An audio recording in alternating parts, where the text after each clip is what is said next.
Все. Все, да? Все. Запись идет. Да. Когда заканчивать будет, скажете, я возьму. Азбаттан я хоть ончмен.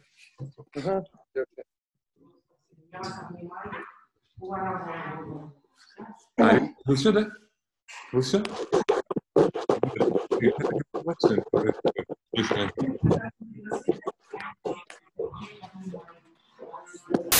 Нурлан кандайсыз? Азыр бизде неме болуп атат? Запись уже кетти. Немеден баштайлы биринчи. Мен баягы таанышканымда эмне? Сиз красавчиксиз, врачсыз, мен Эрлан Кокуловмун. Нургазы, биздин аты жөнүндү айтып кете берелиби же кандай кылабы? Айтып кете берсеңер деле болот, корккондо эмне? Точно коркпойсуңбу? Жок. Жакшы сөз бар. Жатып өлгөнчө атып өл дейт го, кача бир айтып өлели. Кеттик анда Нургазы. Сен менен таанышканыма абдан кубанычтамын. Рахмат. Нургазы аты жөнүңүздү жана кайерде иштейсиз айтып кетсеңиз. Толук фамилиям Казалиев Нургазы Муратбекович. Ушул үй бүлөлүк дарыгерлер тобунун тез жардам бөлүмүндө иштейм, Токмок шаарында, Чүй райондук. Иштегениме 2 жыл жүзүп алып калды. Айлыкты деле муну байкач эмес экенбиз. Азыр ушундай айлыкты көрүп, коллегаларыбызды көрүп атып, сизге чыкканбыз ушу бир кабар берели, эл уксун. Токот эле жерин айтсаңыз, айлыгыңыз канча сом экен? Айлыгыбыз бир айда 10 смен 24 сааттан иштейбиз. Ошого 6660 сом алдым да. Алтылар да. Жок, 6660 сом болгондо, bundan жана немен алып койду да турабы? Соцфондко төлөнө турган же жескер соцфонд төлөбөйсүңөрбү?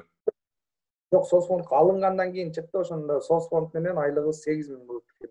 8000, Бир 6600 чыкты бизге. Азыр Токмокто кырдаал кандай? Коронавирус боюнча. Кырдаал азыр кичине спад башталды, азайды, кичине тынчып калдык. Бирок 2 ай тынбай эле иштедик. Биз деле ковидтин үстүндө жүрдүк. Биз негизи эмнегедир красный зона деп санаган жок да. Коллега положительный ковид. Ооругандар болду демек араңарда турабы? Водителибиз жатат, уже 19-күндүн жүзү кетип атат го. Крайний жол алып жатат, ал деле кабар алган эч ким жок. Каерде жатат? Өзүбүздү эле Токмок шаардык реанимацияда, Чүй райондук реанимацияда жатат. Негизи мындай оор период кайсы маалда болду Нургазы, именно скорыйдыкы? Скорыйдык оор период азыр август, июль, май болду да. Ушул 3 ай жабай иштедик да, тынбай иштедик. Ошол иштегенде дагы ктубуз менен жакшы чыкты. Буну кесип алып кичине ошондон да аксап атат окшойбуз. Күнүнө канча кишини мындай аябай оор катуу болуп турган кезде күнүнө канча вызовко бараттыңар? Жетишкенибиз бир 18, 16. Бул жетишкениңер калыпта кетип атты да турабы? Смен бүткөндөн кийин калып арасында бизде айылдар алыс, ортолуктарчы. Барып, больнойду алып келип, ага место таап, месталарда жок болуп атпады. Аларга место таап келгенче эле ар бир больнойго 1,5 саат, 2 сааттан кетип калып атты. 18 вызовду жолдун узундугу менен эсептегенде аябай эле оор болуп калат экен.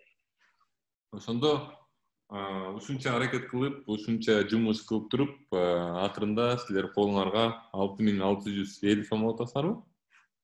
Ушул кырдаал башталгандан бери уже 5-6 ай өтүп кетти. Ошол эле айлыкты алып атабыз. Нургазы, өзүңүз үй бүлөлүсүзбү? Үй бүлөм бар. Аялым кош бойлуу, үйгө барасың эртең менен. Арбайсы ооруну, вирусту көтөрүп алып барасың. Аны эч ким четке да кага албайт болуш керек. Бир Кудай деп эле барабыз да эртең менен. Сиз баягы жеке ишкер болгонуңуздан дагы байланыштуу ушул баягы немеңизди билбей жүрүптүрсүз да, мен билгеним боюнча айлык акыңызды турабы? Тойлор болуп, ушу жеке ишкер болуп жүргөндө чынын айтканда мен карточкамды ашчу эмесмин.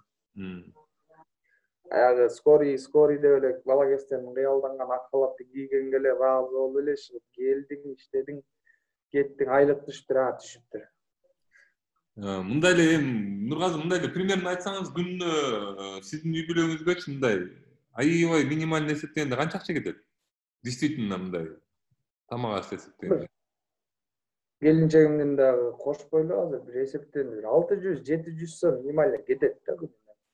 Ал эми свет, суу, газ, аны муну эсептебегенде ушундай кетет. Негизи сменге келатканда бизге обед, ужин деген жок да. Өзүбүзчө жазып жейт. Бир сменге 200 сомдон кетет экен жол кире мененчи. Ошондо сменде эсептесең 2000 сом ошака кетет экен да, короче, жол киреге. 2000 сом сиздин жумушка барып келгениңизге эле кетет экен да. Бул абдан экономно алганда да кетет экен да, мындайча айтканда. Азыр 200 сом менен барып келип, обед кылып, кечигип каласың, кетип таксиге түшөсүң 100 сомго. Эртең менен чарчайсың, таксиге түшүп кетип калсаң, ошо менен кетип 400 сом чыгып кетет. Демек, мындайча айтканда сиз эми сизге чындап эле чоң рахмат. Силер баягы элдин жардамында жүрөсүңөр азыр. Силер болбосоңор билбейм кандай болот эле кырдаалдагычы. Силерге чындап эле чоң рахмат, бирок биз ушул видео менен элдерге баягы жеткирели дегенбиз да. 6650 сом деген бул неме эмес, бул скорый помощька эмес, жана башка жерлерге эмес, бул деги эле медицина кызматкерлерине, деги эле медицинадагы да эмес, башка жердеги кызматкерлерге дагы 6650 сом бул баягы жашоосуна жетчү акча болуп эсептелинбейт да. Ошол себептен Нургазы, сизге ушинтип чыгып айтып бергениңизге чоң рахмат. Сиз менен таанышканыма абдан кубанычтамын. Буюрса силердин айлык акыңар көтөрүлөт деп мен да ниеттенем. Жана ошондой эле ушул тиешелүү элдерге айтып кетер жерим, ушул көйгөйлүү суроолорду карап чечип берип койсоңор жакшы болмок. Пост жазып, Инстаграмда уже баштаганда видеолор баштады, жөн тияктан чыгып болот. Жумушсуз каласың такыр эле жөн айттым, короче.